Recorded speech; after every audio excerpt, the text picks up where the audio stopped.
Ladies and gentlemen, welcome to my channel. Tonight we're just outside of, we're just on the airport grounds of Santa Barbara Municipal Airport. This is a beautiful little, well, it's a huge town now. It used to be little. Surfing town on the coast of California. About an hour and a half north of Los Angeles, maybe 2 hours north of Los Angeles by car, maybe 15 or 20 minutes north by airplane. This is a high detail airport that has been given to us by, I want to say Orbix. I'm sorry if it's not. I'm pretty sure it's Orbix.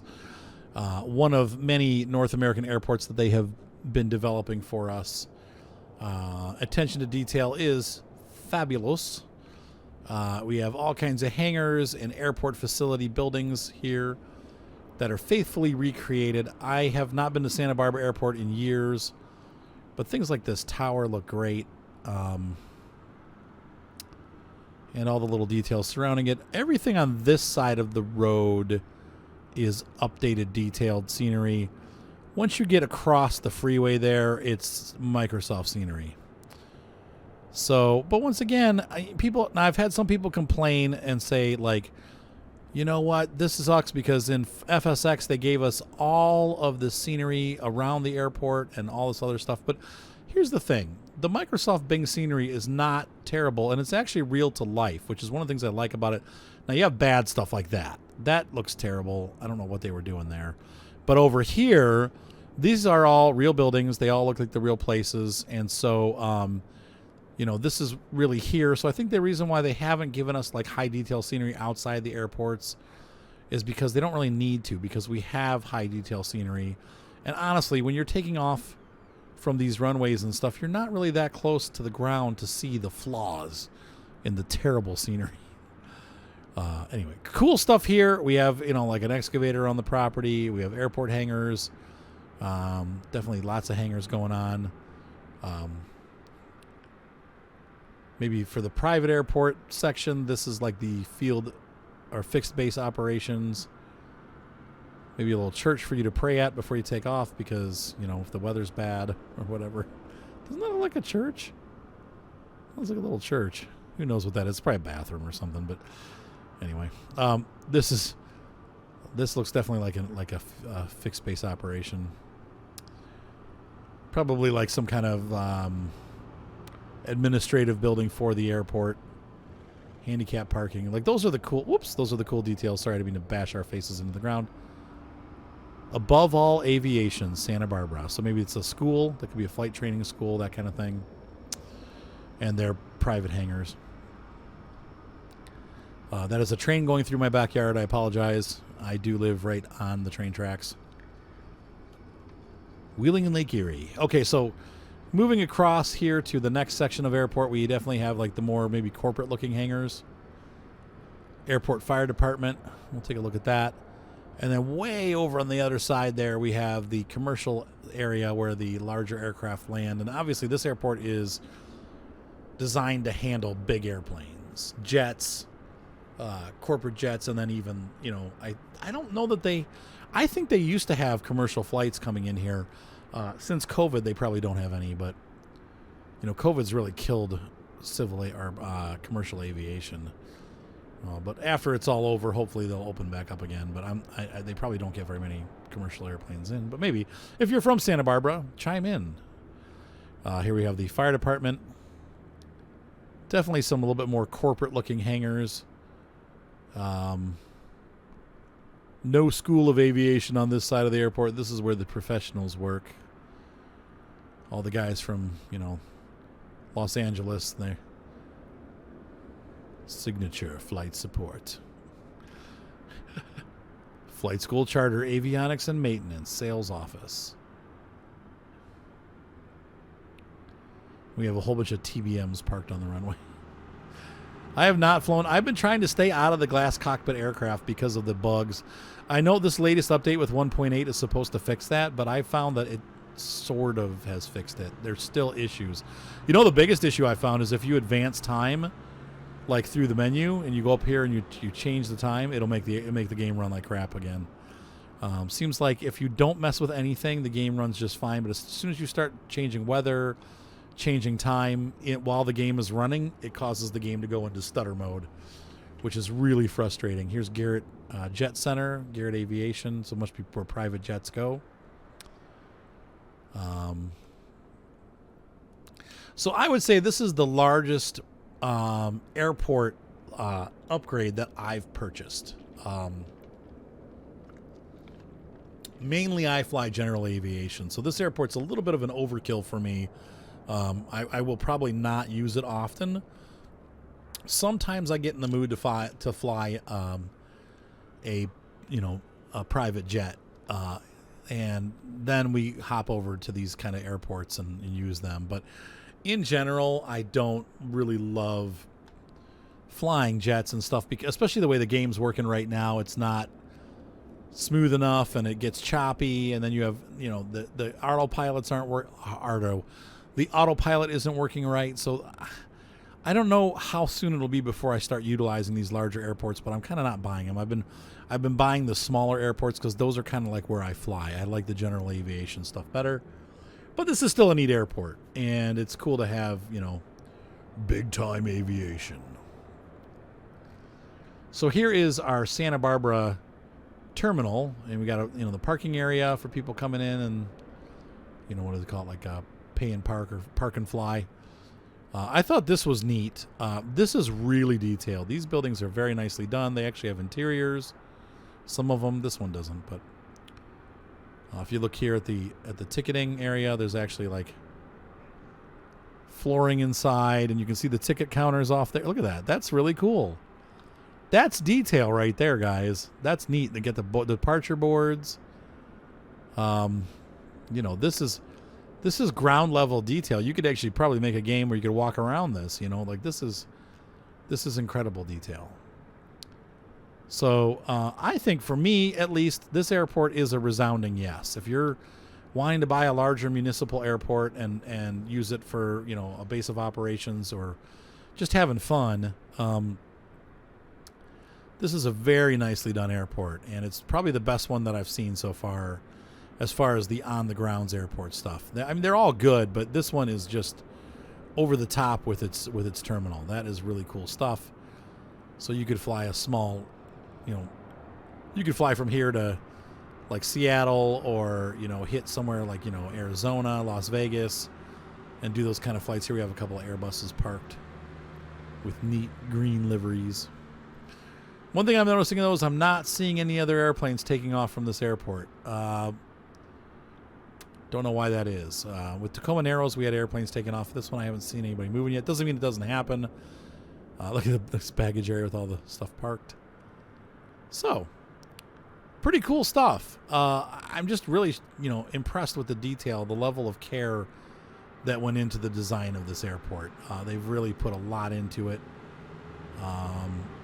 Now, this airplane looks like it's a little bit crooked. Oh, that truck just moved. That was interesting. Where would you park if you flew in here with a big jet? Maybe here? Because I don't know if these are static or if these jets will move out of here and you can have an opportunity to move in. I don't know. They look static to me, but maybe not. Maybe all these airplanes move. We'll have to see. At some point, maybe I'll make a video of that happening, but I don't know. Like I said, they're kind of static right now. So if one of you has flown from this airport and sees it move, let us know, because that'd be pretty cool if it did. Once again, once you get off the airport grounds, we're back into generic Microsoft scenery. Some of it is really well done. Some of it is not quite so excellent. There's a really rugged-looking church over there, and clumps of rocks. These are kind of neat hangars. What the heck are those? This is the RC airplane section. They park their airplanes in little tiny hangars. That's got to be some kind of like cargo facility. Maybe this is where they keep the cargo handling vehicles and stuff like that. Anyway. All right, so let's go ahead and do a flight around the airport. Might take a while because this is a very large airport. But yeah, I've been to Santa Barbara before myself as a kid. Teenager. My mom went to Santa Barbara. She went to Westmont College, which is somewhere up there in the mountains. And this is actually where she met my dad. So the Miramar Hotel, somewhere in town. I don't know where. Once again, I'm not super familiar with the town. I would imagine it's probably this way, because that looks like the main area of Santa Barbara there, like the main beach area. Man, my dog is just being a nut tonight. I don't know what his issue is, but he's barking at everybody. And okay, so let's get flying. All right, so for the next half an hour or so, we're going to taxi around the airport. I have no idea where to get to what runways and how to get there. We have ATC turned off because I am just doing practice flights. So we're going to... I think we're going to try to hit runway 15 here, which is straight ahead. Don't know what the wind direction is. Don't care. It's set on default clear day, so it's probably like 4-mile-an-hour winds. I don't think we're going to have any issues flying. So we're taking off on runway 15 right. That sounds great. Tower, this is Cessna Alpha Golf Charlie 2 Lima Golf. Taking off runway whatever to right. Like I said, unfortunately I loaded the glass cockpit airplane, which I didn't really want to do, but there we go. There you have it.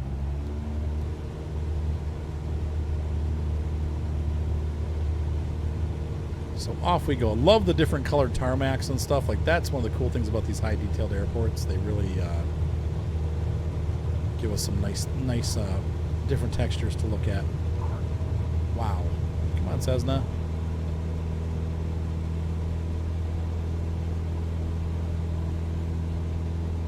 I know it's Cessna. I keep calling it Cessna. It's because I'm a jerk. Okay, so we are up off the ground. And we're into Microsoft's high detail scenery, which is photorealistic photogrammetry. Look at that, how realistic that looks. It's like totally real with those trees growing out of the windows. And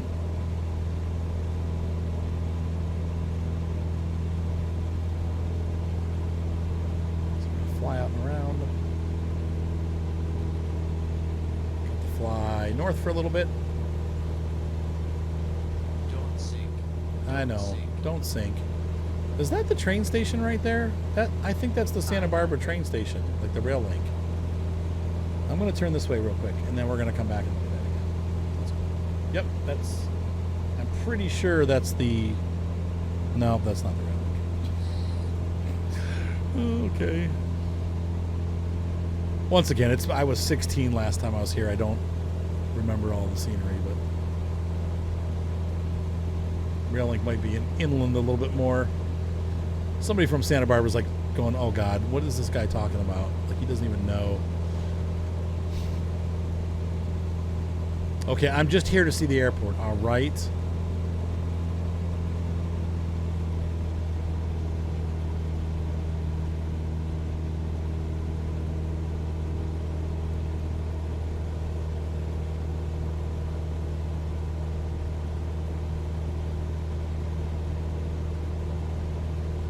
There's the big runway. We'll fly straight across it because that's safe. Look at that.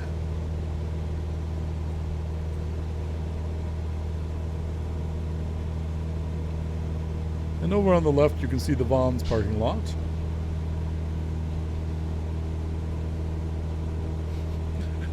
Californians will know what I'm talking about.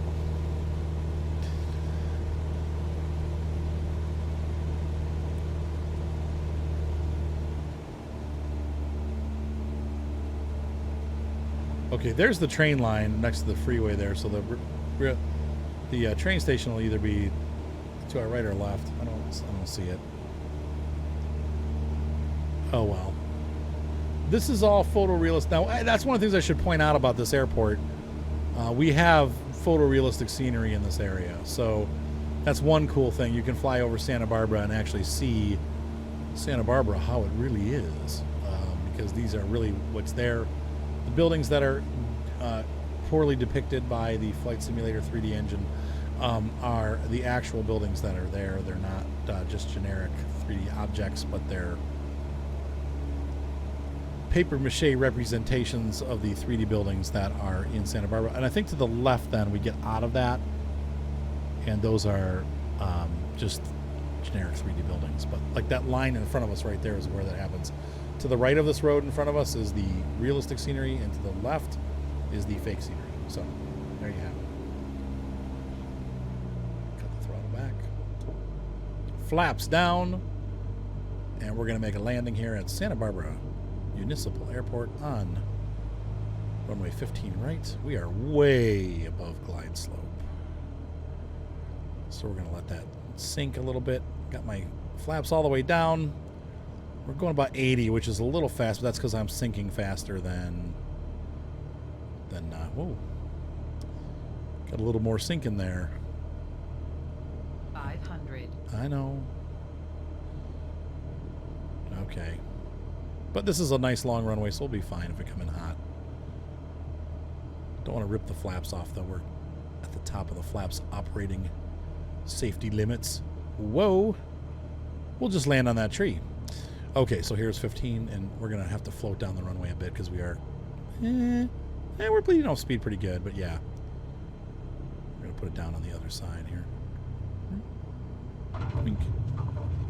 Hey, I didn't bounce. Okay, so that was our landing. So that is Santa Barbara Santa Barbara Municipal Airport here in sunny California. And a neat experience, cool runways, well done details. This is a really cool airport. I'm impressed. One thing that we are going to do, though, is we're going to advance time into night so that we can see what the airport looks like from nighttime. This will cause the frame rates to get really bad, but at least you'll get to see what the airport looks like at night, because I know you guys are all dying to see it. All right, folks, so here we have Santa Barbara in the evening, late evening. You can see the tower, the terminal, and what the runways look like. Of course, you know, Flight Sim 2020 has this new lighting system where it works like a real runway. Unless you're lined up with the runway, you can't really see the lights. So as we pull around here, this runway lights up better.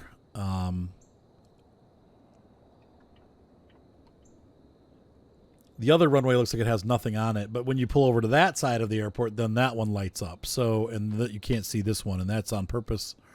That's how the lighting systems for these runways work, so that pilots don't get confused. So anyway, that is what this looks like at nighttime. Pretty cool looking, and definitely an airport you can fly into day or night. Also, this one has the ILS frequencies, so you know you can use your localizer to attach to the end of the runway and fly down following the ILS beam. So anyway, have a great night, guys. Be sure to subscribe. Hopefully you enjoyed this video, and there will be more to come. We definitely will be reviewing different products as they come out, and I can afford them. And we will be looking at some other of the airports that come out in the United States of America, because these are the ones that I'm interested in. So anyway, have a great night. Be sure to subscribe. Thumbs up always help, and we will see you next time on Flight Simulator 2020.